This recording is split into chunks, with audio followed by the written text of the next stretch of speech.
Good afternoon, everybody. It's almost 3 o'clock over here in the Netherlands, which means it's almost 2 p.m. in the UK. And I would like to start with our 6th TUGS Scientific Sundays. First of all, my sincere apologies for our non-European colleagues. I totally forgot to mention that wintertime started over here last night, so that there is a time difference. So please accept my apologies, and hopefully we can still have a great Scientific Sundays an hour later for some people. What I would like to do first is introduce my fellow moderators and panel members. The first one is a well-known figure within the TUGS community, of course, Juan Pablo Scarana Pereira from Madrid, Spain. Juan Pablo, welcome. I see you're there, but you're not. Ah, you're there. Yes, hello everybody. It's a pleasure being with you today. And our second moderator, Dr. Alex Boddy from the UK, also a well-known figure within the TUGS community. Alex, welcome. Thank you, Jacques. Very pleased to be here. First on the agenda is a short presentation from my side as a TUGS Scientific Sundays coordinator, just to show you guys what we've done the last few months and which direction we're going. So I'll take a few minutes to show you guys. I'll share my screen.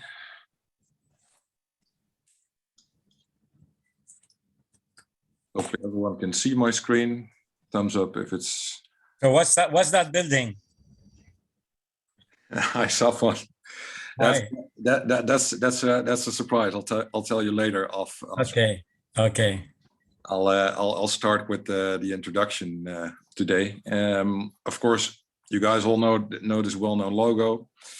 We're a strong global community with I think it's even more than 2,500 members from at least 108 countries in now less than a year. And even when I'm talking right now, the numbers are increasing. So even this slide is already not up to date anymore. And that's a good thing, of course. We have a few pillars. These were our five pillars.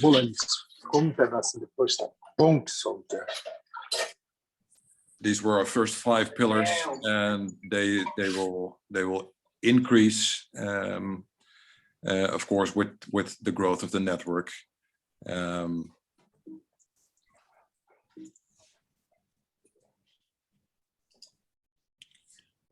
few of our activities, of which TUGS Lounge, TUGS Scientific Sundays, TUGS Students, and of course the national chapters are playing a big role in our community. Also, our academic group, who does a lot of scientific research, is also a major part of it. Scientific Sundays is my child, of course. Every month we have an hour-long session with new research from all around the globe, with a few guest panelists, of course. And I'm pleased to do the 6th session already. I'm accompanied by a scientific committee that consists of 33 high-ranked academic colleagues from all around the globe. They support me with decision-making, the course of the whole Scientific Sundays concept, and of course the direction in which we're going. Just a short summary: in the last 6 sessions, including this one, we have 25 oral presentations, 5 posters, and 2 keynote lectures, of which my good friend Dr. Frank de Jong was the first one a few months ago, talking about the medical smartphone app development and the whole technical and legal side behind it. And I'm pleased to introduce to you Alexander Isengard later on in this meeting. He will give a keynote lecture on his favorite topic, namely the robotic surgery and everything that comes with it. We're going to make a few changes in the coming months. Since all the keynote lectures were very interesting and very well received among the attendees of the Scientific Sundays, we will keep them coming on a regular basis. I will invite high-rank individuals to give inspiring talks on a variety of subjects. So if someone has a good idea for a keynote lecture, please let me know. Secondly, from next month on, so for the session of November, we will consider video abstracts in which colleagues can submit a video of a surgical technique or a technical trick or a complication that has been managed during surgery, with a small abstract next to it, of course. Instructions will be on the TUGS website soon, probably in the next week. And our idea was to create a YouTube channel video backlog for educational purposes so that people can learn from all these videos. Of course, we need the consent of the submitter of the video to put it on our TUGS YouTube video channel. Instructions for that will follow in the next coming days. Also, since we're reaching Christmas, I know it's still October, but it's around the corner. We had an idea to do a Christmas special, which will be on the Sunday, the 19th of December, which will have the title Surgical Roundtable. I'm not going to give a spoiler. You will see on the 19th of December, and of course on the flyers that will circulate in a few weeks. We will open a separate registration link since it's not on the last Sunday of the month. In this case, the last Sunday is the 26th of December, which is Christmas. And I can imagine that a lot of people would rather celebrate Christmas than look at my face on Zoom. So that being said, the Christmas special on the 19th of December. Also for 2022, we have a few ideas which will form the next months. There are going to be specialized sessions with research on gastric surgery, on bariatric surgery, or another team that we will come up with as a scientific committee. And secondly, there will be so-called Dragon's Den sessions. This was an original idea from the IFSO, the International Federation for Surgery for Obesity and Related Diseases. This is a session in which new researchers can present their research ideas, their research protocols, and hopefully there will be a TUGS-related or non-TUGS related collaboration coming out of that. Further formation of the Dragon's Den session will follow in the beginning of 2022. So those are the major changes. Of course, you all know these 5 slogans of ours. So spread the word among colleagues who are not yet a member of TUGS. They're more than welcome. Our registration link can also be found on our website. And of course, we're everywhere. You can connect with us almost everywhere. My email address for people who want to email me directly. And of course, you can always contact either of the other 3 people that are on the slide. Among them, João Pablo, Alessandro Martinino, our membership coordinator, and of course, Professor Kamal Mawar, our chief coordinator. So that was the short message I had to give. I would like to continue with our first speaker. And that's Ms. Gauri Shilars. Hopefully I'm pronouncing that correctly. She's going to talk about the long-term outcomes following minimally invasive esophageal gastric cancer resection, a 10-year evaluation of an evolved surgical practice in our center. Welcome. Hi, everyone. Let me just bring up the presentation.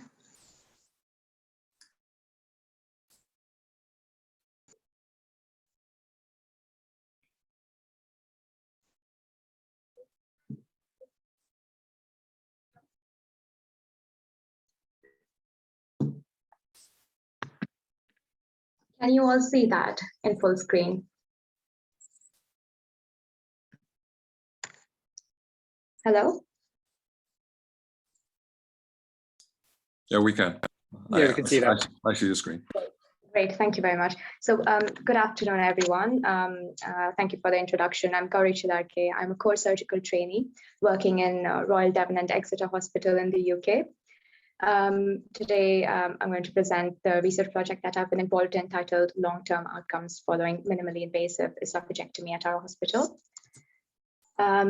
Just a little bit of background to give a context. The incidence of esophageal cancer has been increasing worldwide. It ranks 6th in cancer-related mortality with overall 5-year survival ranging from 15 to 25%. This is because approximately 50% of patients are diagnosed at a very advanced stage. Surgical resection remains the mainstay treatment with a curative intent.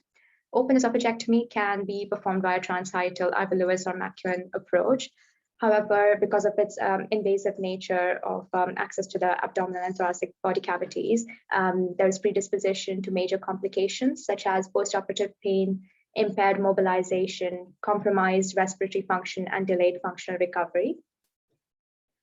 Minimally invasive esophagectomy was first performed in 1992, and studies have shown a good outcome and reduced postoperative complications. One of the major and most feared complications of esophagectomy is a leak at the gastric conduit anastomotic site, and it is associated with a very high morbidity and mortality. And this is thought to be due to ischemia caused by devascularization of the gastric conduit. The aim of our study was to identify all the patients who had esophagectomy at our center starting from 2004 and analyze the long-term outcomes following the surgery.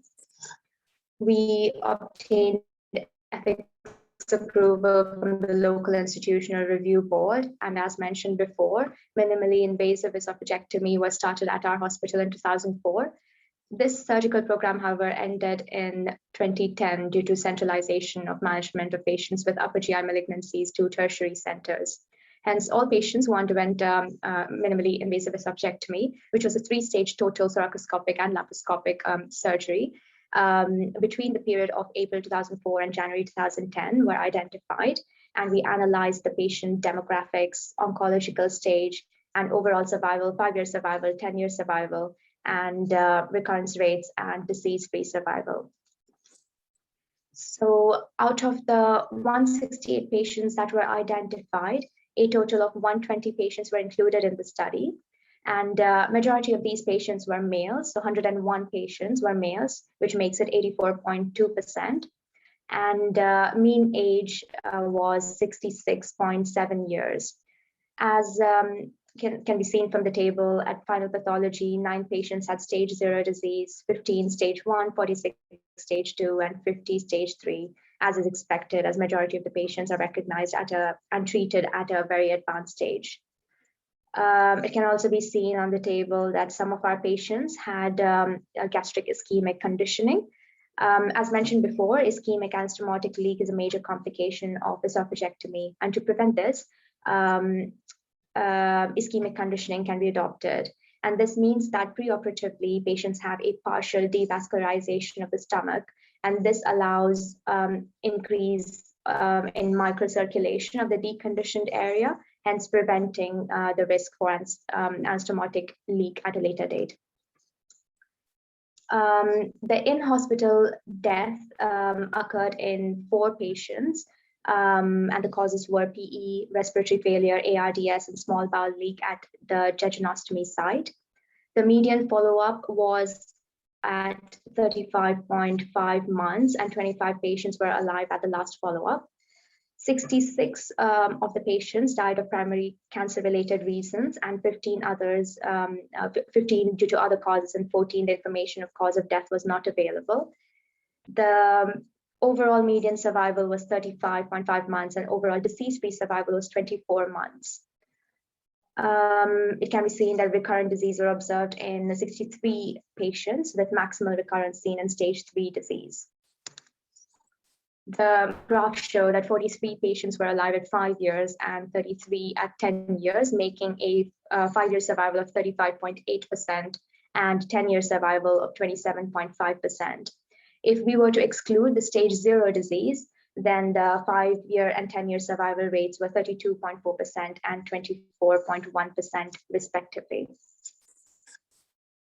Studies have already shown that minimally invasive esophagectomy approach is less traumatic than open esophagectomy and is associated with reduced intraoperative blood loss, postoperative pain, decreased respiratory complications and wound infections, and also shortened length of hospital stay with faster recovery and return to pre-surgery quality of life.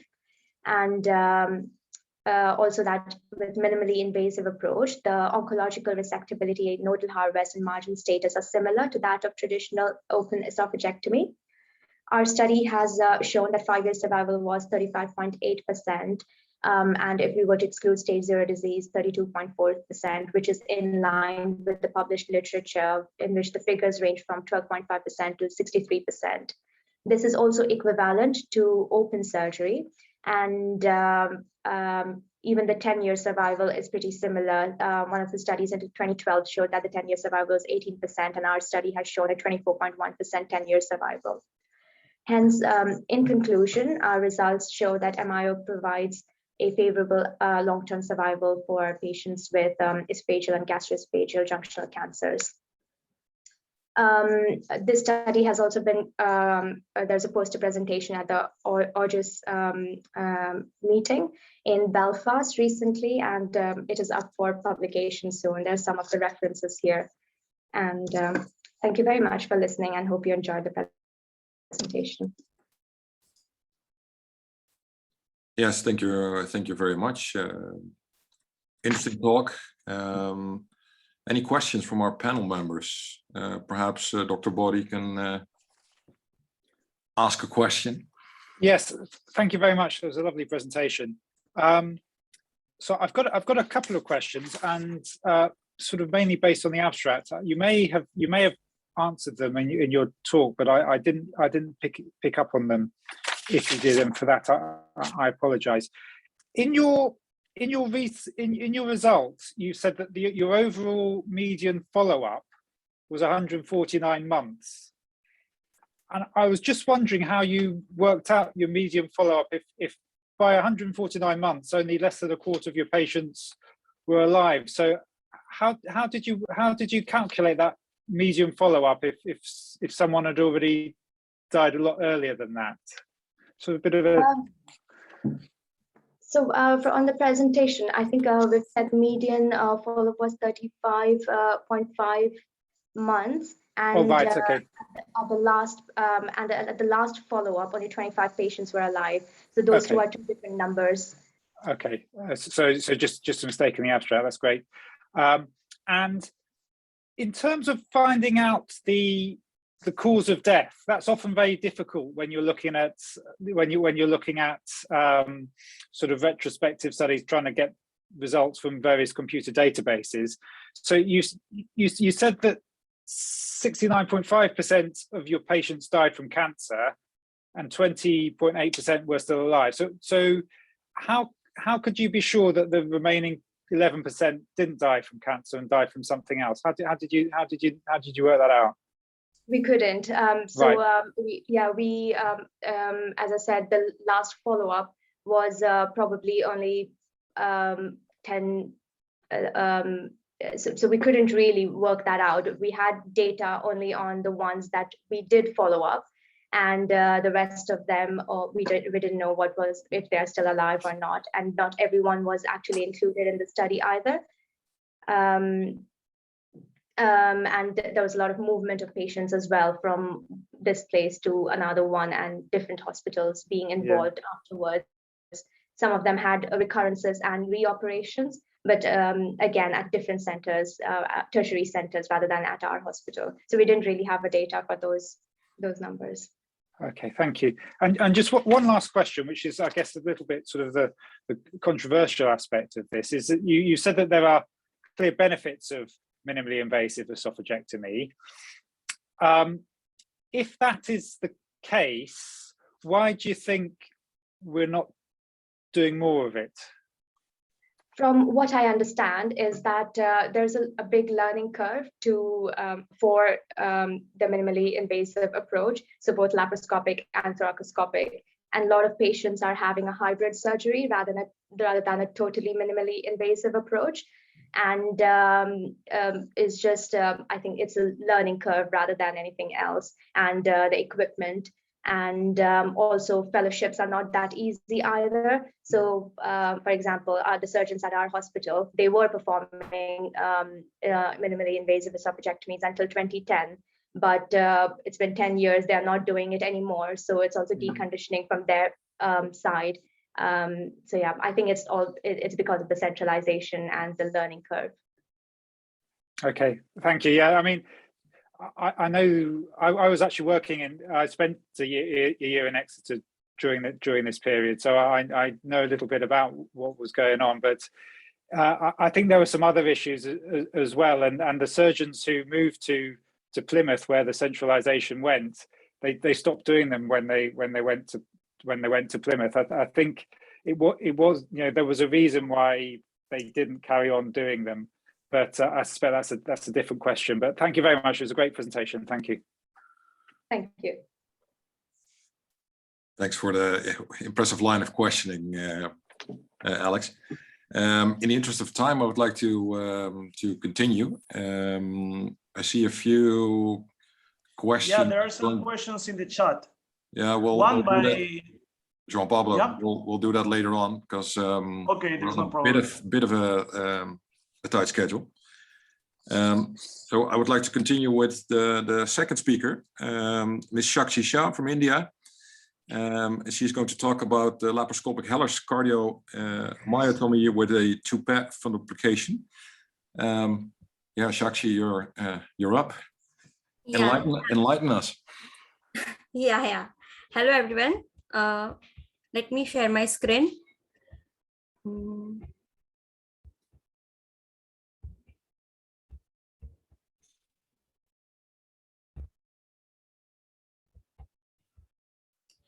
Is my screen visible? Okay, so my presentation is of a video presentation of laparoscopic Heller's cardiomyotomy with toupet fundoplication.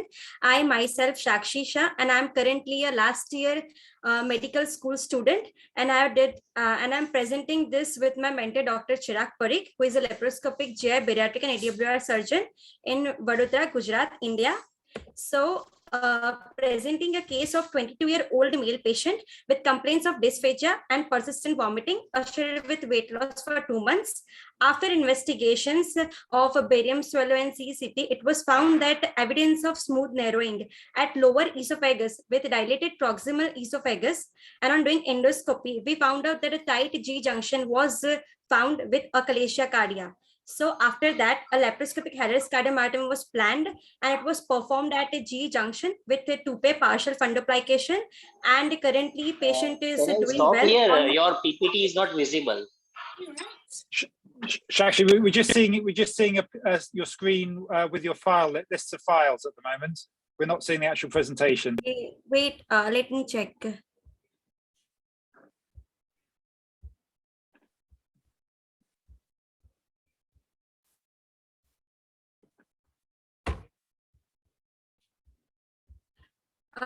Is it visible now? Yes, now Yes. it's visible. Okay, so is it visible? Yes, that's great. Okay, I'm starting again. So we are presenting a case of 22-year-old male patient with complaints of dysphagia and persistent vomiting associated with weight loss for 2 months. And after doing investigations of barium swelling CCT, we found that patient was having evidence of smooth narrowing at lower esophagus with dilated proximal esophagus. And on doing endoscopy, we found out tight G junction with achalasia cardia. After that, laparoscopic Heller's cardiomyotomy was performed at G junction with Tupe partial fundoplication. And currently, patient is doing well on regular follow-up. So this is the surgeon and patient position we used for achalasia cardia operation. As we can see, patient is lying supine with both hands stretched on a reverse Trendelenburg position, and the surgeon is standing with a camera assistant and first assistant, and behind is the anesthetist with the monitor. And second is the position of the ports placement, which was done during the operation. Like above umbilicus, a 10 mm port is made for the camera, and then lateral to is the 5 mm port, and above it is right and left, both hypochondriac regions 5 mm port, and above it is a port near Ziphi sternum epigastrium region for 5 mm port for lever retraction. So now I'm gonna show you the operative video of the surgery. As we can see, the momentum is being seen, has been made, and dissection has been started, and a lever retractor is being introduced from the right side of the port, and left lobe is being retracted, and this port is being inserted. And as we can see, the falciform ligament with lever has many adhesions, so it is being dissected using the harmonic. And main aim is to dissect the right crush of diaphragm and reach up to the height part. So further on, dissection is being carried out, and with grasper and harmonic is being used, and retroesophageal window is created below behind the GG junction to reach to the left crest of diaphragm, and it is further being dissected. And due to this highly vascularized part, the surgeons also decided to stop the surgery, but further it was continued on the risk. And so left diaphragm is being dissected.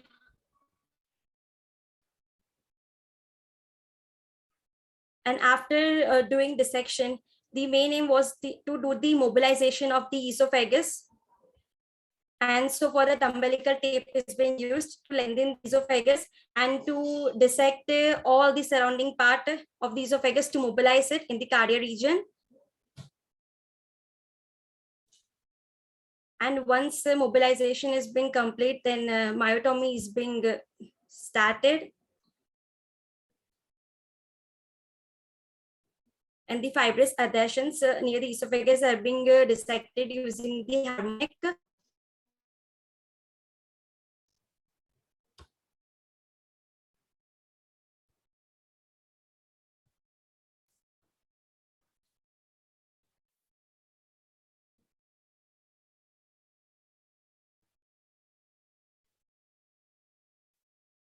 Then a seromuscular dissection is being carried out. And for muscular part of dissection, we have used a harmonic.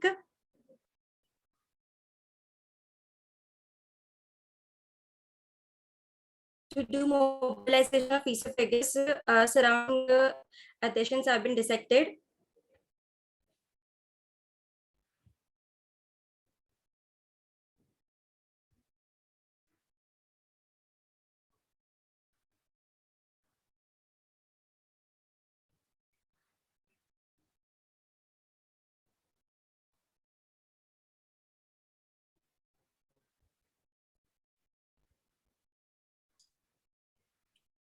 Shakshi, can we do something about the delay in your Yeah. video, because it's very difficult to follow.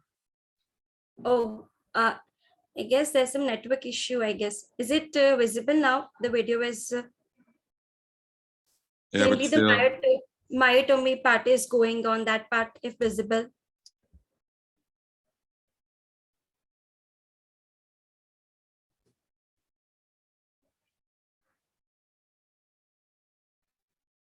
Is it visible? It's visible, but it's just a bit very, very jerky and slow. We're just seeing Okay. some myotomy now. Yeah, so yeah, I think there's a lag. So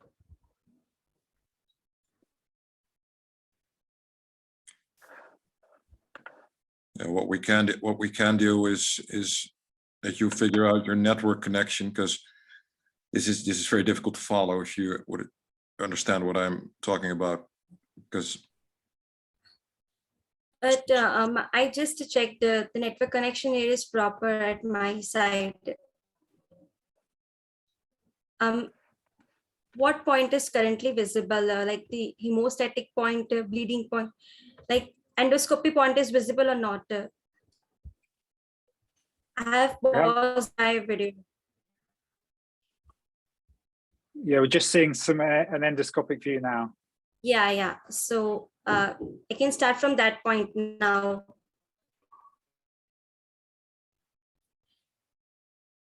So intraoperatively, endoscopy was being performed by our operating surgeon, Dr. Chirag Parikh.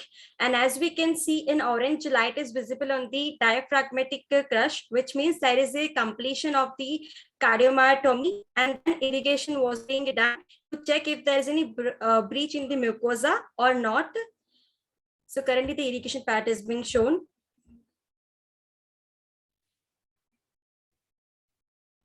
And after the completion of the irrigation, the fundus part of the stomach was being brought for the plication, and suturing on both left crush and right crush was being performed.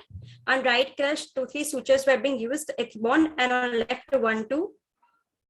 And it was being sutured crush and the esophagus posterior part, as we are doing toupee fundoplication. So posterior wrap was made of 270 degrees. The fundus part of the stomach is being brought.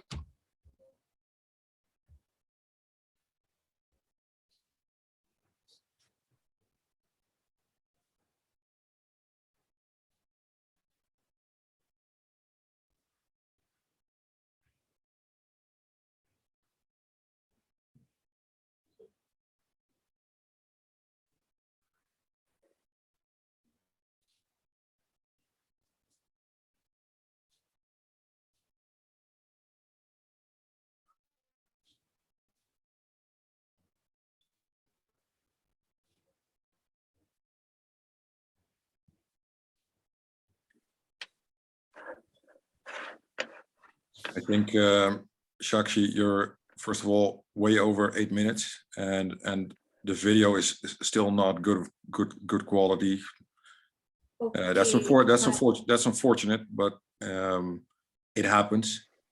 I would like to you to close off your presentation so that we can go on to the next speaker. Okay, sure. And of course, we can always look at a new presentation opportunity, but for now, these network things happen. So don't worry. Next time will be better. Yeah. So my discussion and conclusion slide is visible right now. Yes. Okay. So discussion part, as we all know that per oral endoscopic myotomy is a safe and effective approach for treatment of achalasia. But the question is why we didn't do this and why we approached Heller's cardiomyotomy with toupee partial fundoplication. As per study says, myotomy results in high rate of post-operative gastroesophageal reflux. But addition of fundoplication reduces that risk, and partial fundoplication is done to minimize the risk of wrap-related dysphagia in comparison to the complete fundoplication.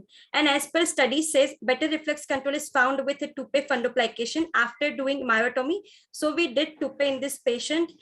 And also it is being said that between toupee and door, it also depends upon what the surgeon wants to perform and how he is performing. And it is said that some surgeons prefer toupee because posteriorly the myotomy edges can be separated, and some surgeons performed anterior to cover the myotomy mucosa, and also to avoid injury to posterior vagus. So concluding my part, we successfully operated on the patient according to treatment approach given by Chicago classification, and prevention of esophageal cancer is to be done after treating achalasia by using NSAIDs, vitamin C or E, and fruits and vegetables. That depends on surgeon and the patient approach what he's doing. These are the references which I used in my presentation. Thank you. Thank you, Shakshi, for your presentation. On a positive note, the first slides I really liked because it remembered me of my old cell biology professor who always drew these funny drawings of cells, and it's simple but very clear to follow. I'm very unfortunate about your video. But we'll do that another time. No worries. We're going to the next speaker, and that's actually Ms. Gauri Shalars again for a second presentation, the management of groin hernias in women. Yeah, the digital floor is yours again.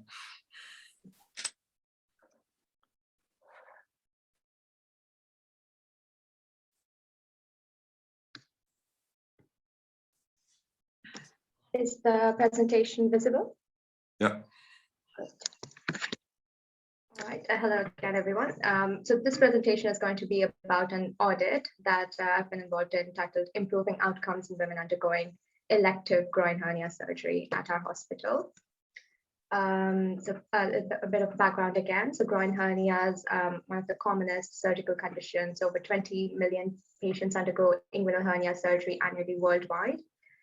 Groin hernia repair is one of the commonest general surgical procedures performed in our hospital in the general surgical department. The risk of groin hernia ranges from 27 to 43% in men and 3 to 6% in women. Inguinal hernia occurs 9 to 12 times more commonly in men, whereas femoral hernia is 4 times more common in women.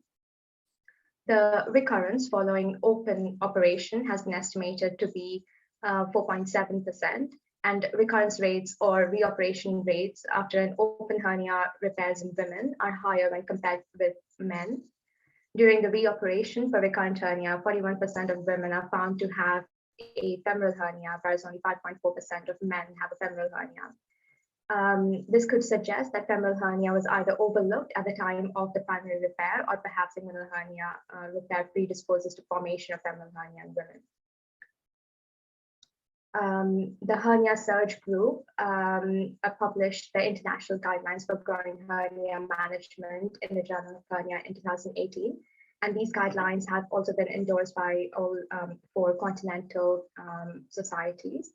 These guidelines recommend that laparoscopic repair by an appropriately trained surgeon should be offered to all women as a procedure of choice. A similar sentiment was expressed in the EHS guidelines published in 2009, which recommended that in patients undergoing groin hernia repair, existence of a femoral hernia must be excluded. And this is best achieved by laparoscopic approach, as both the inguinal and femoral orifices can be inspected and covered with mesh.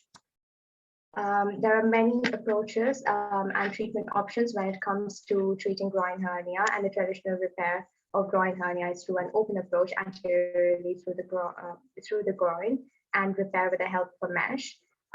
It has been observed that there is a wide variation in the current practice in our department in the context of elective groin hernia repair, ranging from open repair, which can be high or low, and materials such as sutures, plugs, synthetic mesh, and laparoscopic repair can be TAP or TEP. I really like this picture, which is taken off one of the journal articles. And this is the laparoscopic view of the anterior abdominal wall, and the blue line represents the inguinal ligament going from pubic symphysis to the iliac crest. Anything above that is going to be inguinal hernia. If it is medial to the epigastric vessels, indirect, lateral is indirect, below is femoral hernia, in between the vas deferens and the medial umbilical ligament and also shows the triangles of doom and pain. The purpose of this audit was to establish what the current practice in our trust with regards to repairing groin hernia in women and measure it against the most recently published guidelines, that is the hernia surge guidelines for 2018, and suggest improvement in working practice to improve the quality of care afforded to female patients undergoing groin hernia repair. The audit was registered with the clinical audit department. The data set was obtained from the business intelligence team, and the study period was a 24-month period from February 2018 and 31st January 2020. Patients undergoing surgery after this period were not included due to changing practice due to risk of COVID transmission from the release of pneumoperitoneum, and just a general move towards more open operation to reduce the risk of spread of COVID from aerosol-generated procedure. Data was extracted and retrospectively analyzed by reviewing the patient electronic records, including clinic letters and operative notes, radiology reports, and follow-up letters. So a total of 117 patients were included. And as you can see, 78 of these patients were inguinal hernia, 23 were femoral, and 7 were indeterminate of just labeled as groin hernia. Only 3 of these were actually incidentally found on imaging. And in the clinic letters, the rationale for surgery was documented only in 29, and material risks of surgery was documented in 51% of patients. Laparoscopic repair was done only in 41 patients, and is evident, as is evident from the above data, the improvement in is required in several aspects of the hernia treatment, including documentation of clinical findings and discussion of risks and benefits of surgical interventions. In only a quarter of the patients, the rationale for offering laparoscopic surgery was documented, and in 43% patients, material risks of surgery was recorded in the clinic letters. 35% of female patients who underwent laparoscopic hernia repair, and however, the current recommendations as per the hernia surge group, all women should have a laparoscopic repair unless it is contraindicated. Hence, our recommendations are that all women undergoing elective groin hernia repair should be offered laparoscopic surgery. In patients who are not suitable for laparoscopic repair due to previous abdominal scars or anesthetic concerns, or who are undergoing an open repair, femoral hernia should be excluded either by use of preoperative imaging, such as ultrasound, CT, MRI, or intraoperatively by exploring the femoral canal. And clinic letters should clearly document the examination findings and clinical diagnosis, that whether it is inguinal or femoral hernia, rather than just writing groin hernia. And there should be a clear record of discussion with the patient and the rationale for surgery as well. So we were considering making a electronic standardized operation note and a clinic letter, so as to standardize the consultation with patients in the clinic, and also the operative notes, as we have an electronic system in our hospital called Epic Hyperspace. So we're going to make a standardized electronic performer for both these, and then reanalyze at a later date if anything changes. Thank you very much. Those are some of the references there.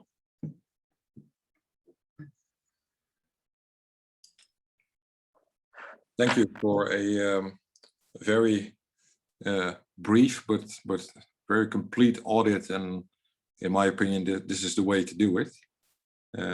So look at your own practice and see what you can improve. So well done. I would like to continue with our keynote lecture from our friend from the US, Alexander Isengard. Alexander, are you there? Yes. Hey, Chuck, how are you? Yeah, I'm fine. Apologies for the time difference thingy, but we'll talk about that later, right? Yeah, no worries. We'll get confused with the daylight saving time as well. All right. Well, thank you so much for the invitation. Let me just share the screen with you, everybody. Let's see. And let's make sure you guys can see this. All right. Can everybody see the presentation? Yeah. Okay. All right, awesome. Well, thank you so much again for inviting me. I really appreciate this. So good day, good afternoon, good evening to all my colleagues across the, I guess, the entire world. It's my pleasure to give a talk on basically the history and the future of robotic surgery, both in the United States as well as potentially around the world. And again, if you have any questions, I'm very happy to speak to you all at the end of the presentation, or I'll share my email address and you're all welcome to email me or contact me any other way. All right, so I don't have any disclosures except for the fact that I am a consultant or was a consultant and am currently an instructor for the Intuitive Surgical, which is the company that produces the Da Vinci robots. I do have quite a bit of knowledge about their technology, both what's currently available and what potentially is going to be coming out. And we'll touch base on some of the competitors as well that I don't have anything to do with. All right, so let me introduce you to the origins of robotics in medicine overall. So everything started essentially in the early 1980s, and that happened to be sort of a confluence of different factors, specifically the expansion of robotic technology in multitude of applications. You know, we're speaking anything from industrial applications to oceanography to space explorations. There was a lot of money and a lot of effort involved by engineers and all a variety of scientists, space scientists, to try to build the robots. And at the same time, on the medical side of things, we had a lot of push into the laparoscopy. So our GYN colleagues and urology colleagues and then general surgery colleagues started playing around with laparoscopic instruments. And then, of course, in general surgery, specifically at the end of 1980s, is when laparoscopic revolution took place. And at the same time, everything was progressing in the world of computer science and microelectronics.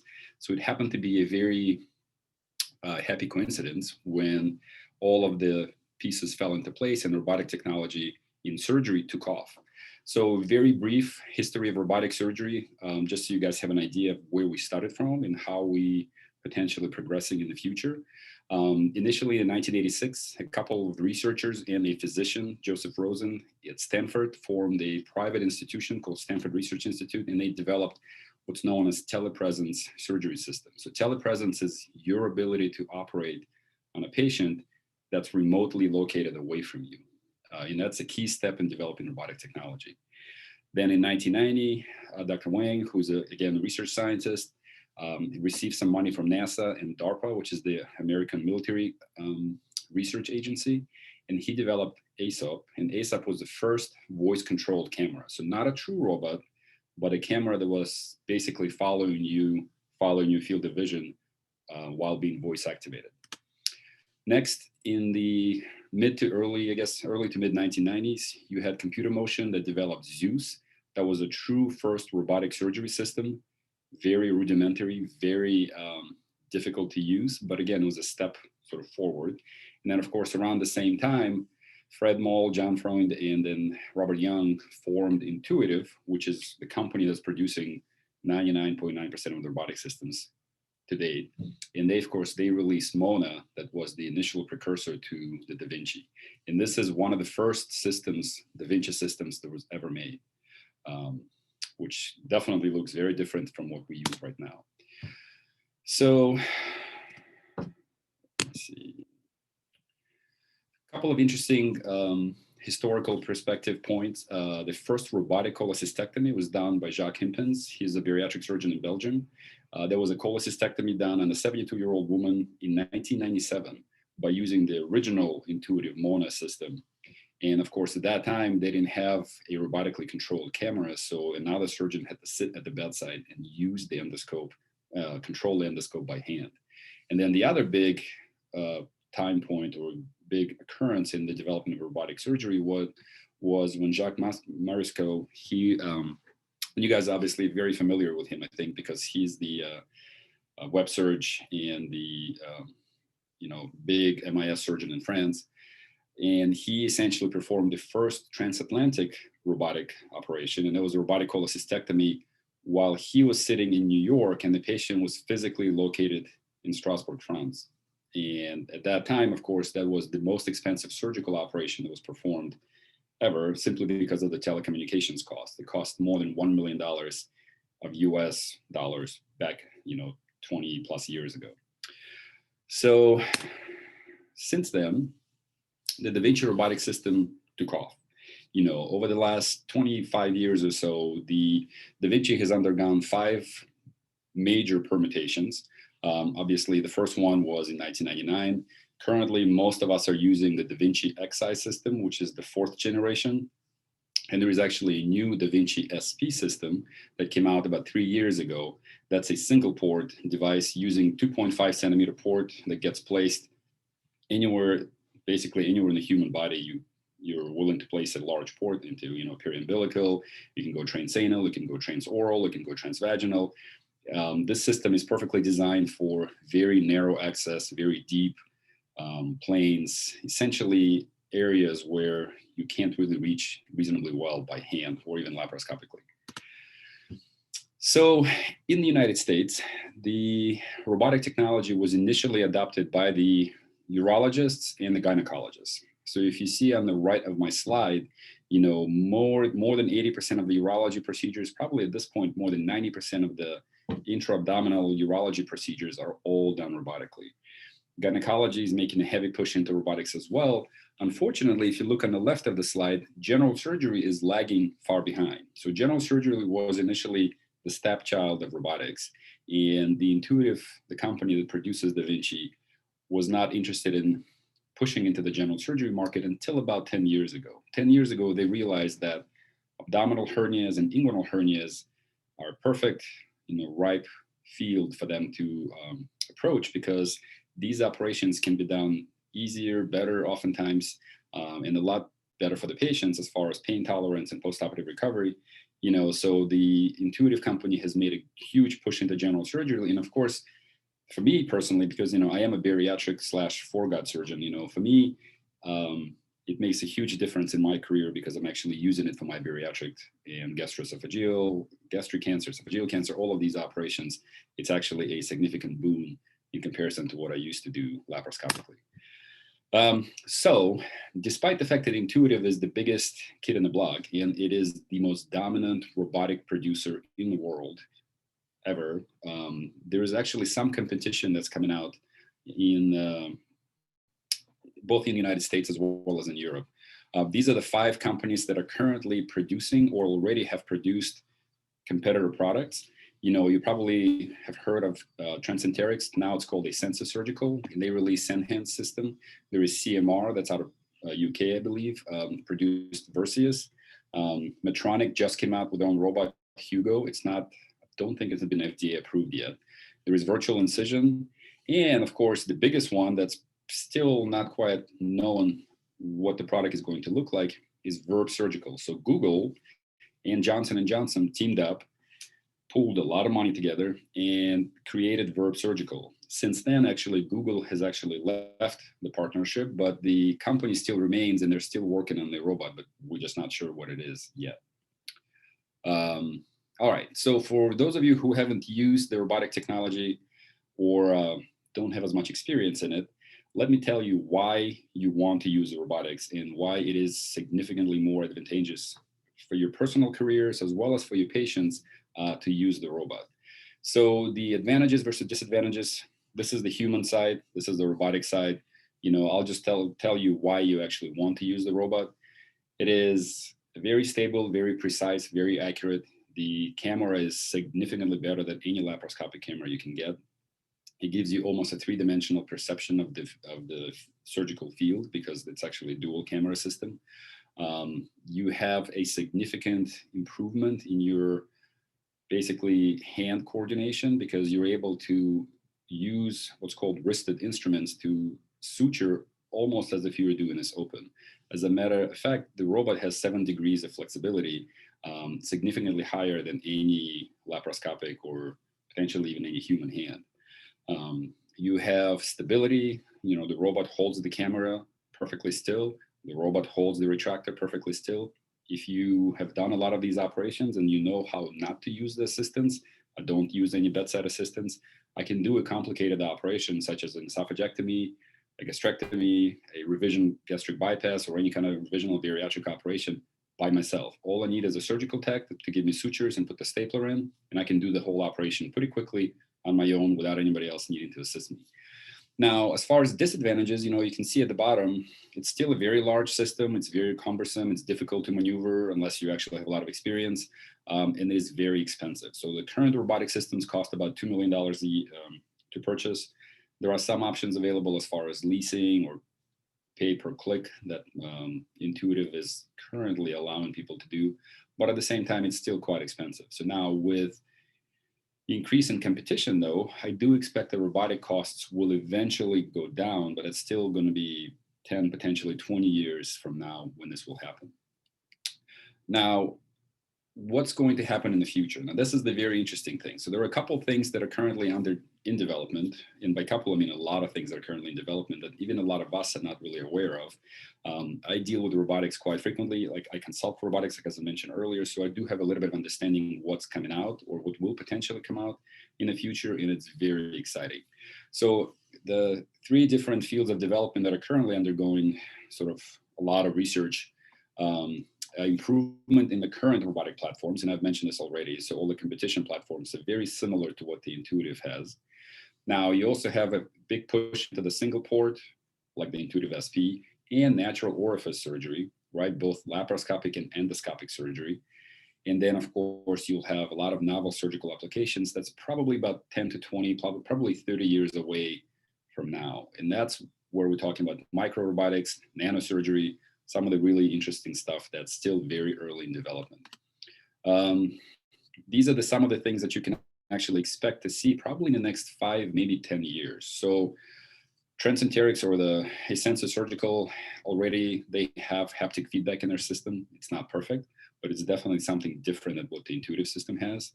They also have eye tracking technology. So the camera follows your eyeballs, basically. You don't have to physically reposition the camera. Some of the other stuff that will come out very soon will be anatomical identification. So the robot will actually color certain areas of the body, vessels, nerves, some of the important stuff that you don't want to damage, specifically right in front of you to help you understand and enhance your appreciation of anatomy. You'll have predictive navigation. So predictive navigation is where the robot basically tells you where to go to find the problem based on the CT scan data, based on whatever else gets inputted into the robot. So there is definitely a component of artificial intelligence there. You'll have real-time imaging. So a lot of the robotic systems in the future will incorporate ultrasounds, possibly CT scans, probably ultrasounds to begin with. You'll have portable robot arms that already exists. You'll have virtual constraints. The robot will limit your ability to go where you're not supposed to go. So for example, if you're swinging your arms wildly because you lost control of your robot, it'll stop you from doing something that it deems unsafe. And of course, the sort of the last and probably the most futuristic development is micro robotics. So micro robotics are very tiny instruments that will be placed inside the peritoneal cavity or thoracic cavity, and they'll be controlled completely wirelessly, completely remotely, without having any significant attachments on the outside. That's still many, many years away from now. So how do you learn robotic technology? And I'll be finishing pretty quickly after that so we can have a discussion. So in order for you to get really competent and really comfortable with robotics, the Da Vinci or the Intuitive created a very nice online web-based didactic component. So where you essentially log in and you do a lot of modules to help you familiarize yourself with what the robotic technology is, how does it work, what are the emergency protocols, how do you dock the system, all of that stuff. Once you finish the online didactic component and you actually take a couple tests, then what we usually recommend is to start, learning how to do laparoscopy for robotics. So basically how to place your trocars, how to position your patient, and then do bedside assisting. So bedside assisting, again, I don't use bedside assistants, but a lot of people still do. And it basically allows you to watch the operation while you're sitting at the bedside. You learn how to exchange instruments. You learn how to place sutures or staplers inside the abdominal cavity or inside the chest cavity. It basically teaches you the basics of robotics from the ground up. And then once you do all of that, we highly recommend that people do lab training. So you can practice what's called a dry lab model, meaning on a plastic copy of an abdomen, essentially, or chest. And if you're, depending on where you're located, if you have access to the wet lab model, meaning either cadaveric or porcine, so pigs, you can actually do a lot of the procedures that are almost closely simulating the real life scenarios. After you finish with your lab training, we do have a substantial number of virtual reality simulators on the market right now that you can actually practice procedures. You can learn the anatomy, you can learn the steps of the procedure, you can actually learn how to use the robot by playing basically a virtual reality game. And I'll show you in the next slide what these simulators look like. And then the last but not least, and probably the most important component, is trying these cases on your own. Now, we highly recommend you try these cases with experienced proctors either in the room or watching you via telementoring, via online virtual assistance module, and then help you guide you along, right?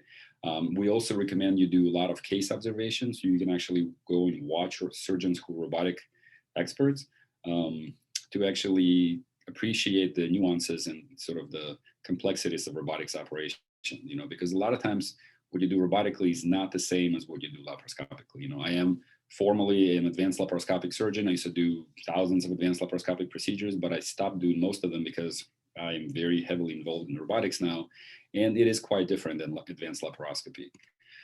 So like I've mentioned earlier, there are a couple of things that you can do to enhance your education. So these are some of the commercially available robotic surgery curriculums. So basically, they will take you from being a complete novice, complete beginner, to probably very proficient in basics of robotics. Obviously I've mentioned the intuitive Da Vinci pathway, but there are a few other things you can do to learn robotic technology, either online and in the lab. Some of these things, like at the bottom, the Robotics Training Network and the FSRR, they basically offer you lab options as well.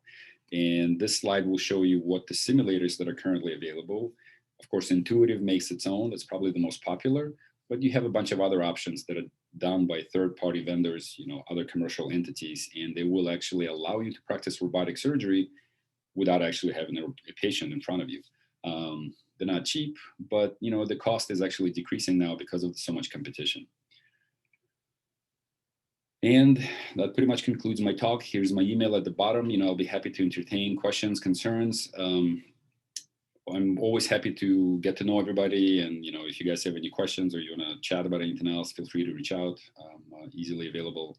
And thank you so much again for the pleasure and the privilege of actually talking today on a Sunday to a huge group of colleagues from around the world. All right, I am all done. Thank you. Thank you, Alexander. Yeah, this is awesome. Seriously. Very nice overview of the history. And yeah, I just have one question. I'm just starting training next year to be a surgeon in Germany. And I'm just curious. Every time when I hear robotic surgeons speak, like yourselves, like our colleague Adel Abou Amrad from France, robotic surgery is here to stay. But what is the exact or preferred way of learning robotics? Because as a young surgeon in training, you need to learn open surgery. You need to learn the basics of laparoscopy and some advanced in your training. And I can imagine the earlier you start learning about robotics, the better, because you have more tools in your surgical armamentor eventually. How can we fit all those all the knowledge of robotics into a normal surgical curriculum? Do you have a view on that? Yeah, no, absolutely. It's an excellent question. It's a question we struggle with all the time. We do have a surgical curriculum specifically designated for robotic training, for our trainees, but it's tough, and it took us a long time to figure this out. So the traditional paradigm of learning open surgery, then learning laparoscopy, and then learning advanced laparoscopy, and then learning robotics, that's out of the window. You don't have that much time in your life to learn everything step by step. So oftentimes now you end up learning the basics of open surgery, the basics of laparoscopy, and even very basic robotics early on in your first or second year as a resident, you know. And then depending on what your subspecialty will be, you know, some of the surgeons never need to use a robot. For example, breast surgeons, I don't know, vascular surgeons, you know, there are some specialties where you have no need to learn advanced robotics. So it's nice for people to kind of realize what they're specializing in and then branch out, you know. But I do recommend learning the beginnings of laparoscopy and the beginnings of robotics early on, because to be honest with you, the better you are as a junior resident, the junior trainee, the more you'll get to do in your residency and the more proficient you'll become. I've seen residents who graduate residencies who are excellent robotic surgeons because they've done hundreds of these operations on the robot. Mm-hmm. But that's because they started much earlier than a lot of people.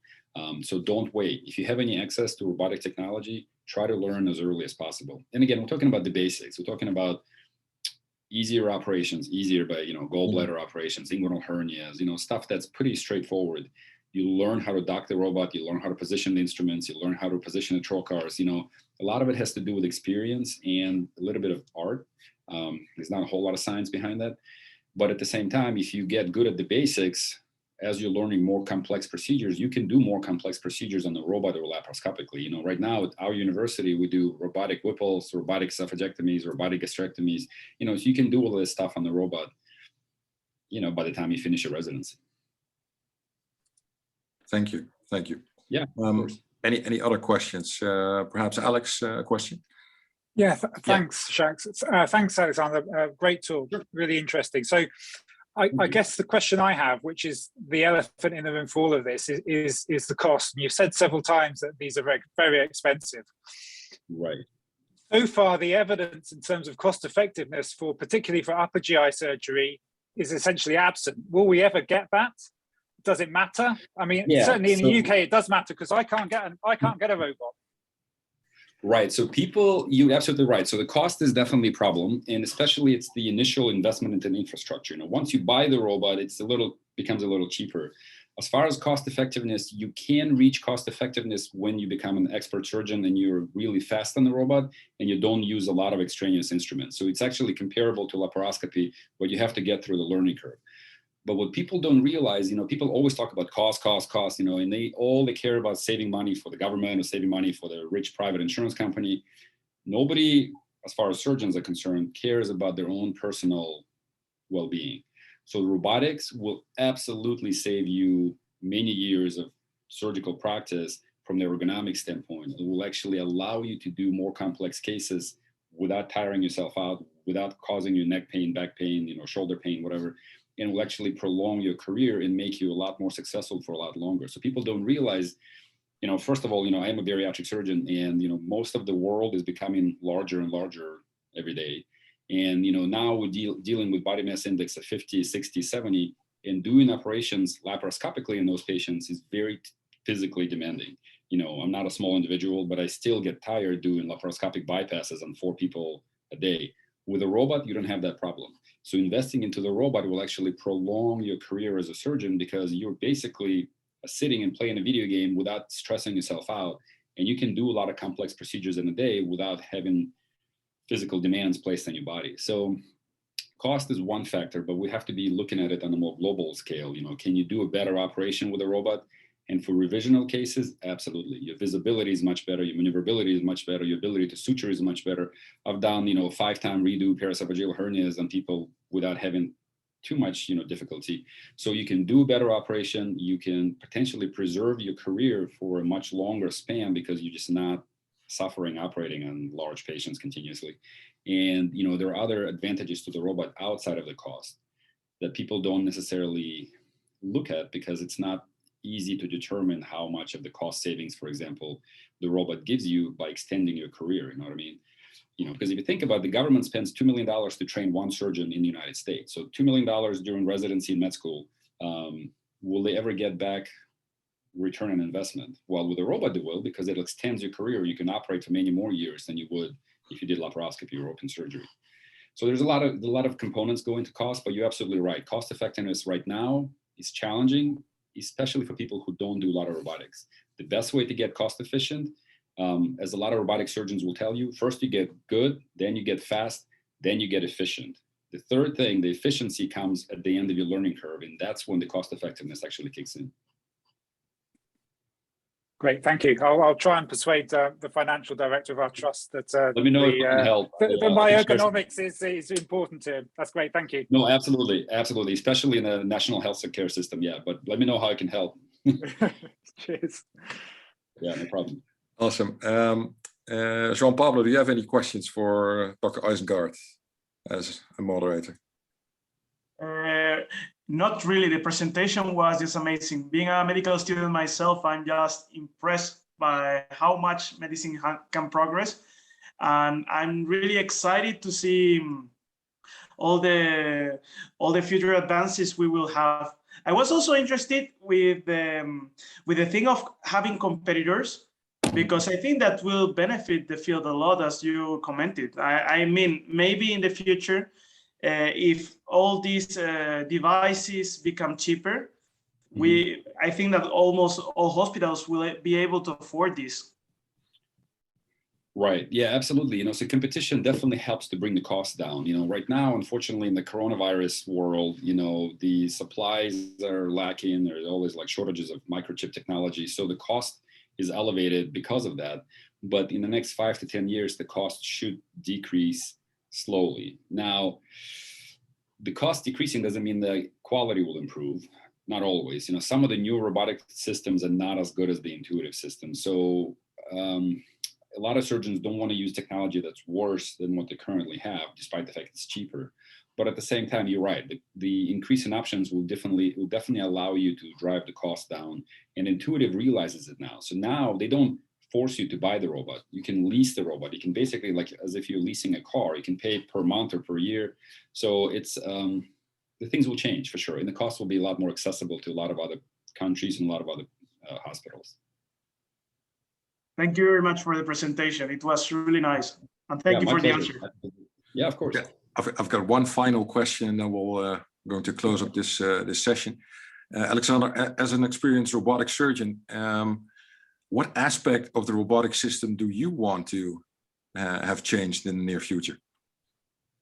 Yeah, you know, if I had complete control of the research and development, I would love to miniaturize everything, because right now it's still a little clunky. So when you're doing robotic technology, it still moves as if it's, you know, a robot from the 1980s. If you guys watch Star Wars, you know, you see how the robots moved back then.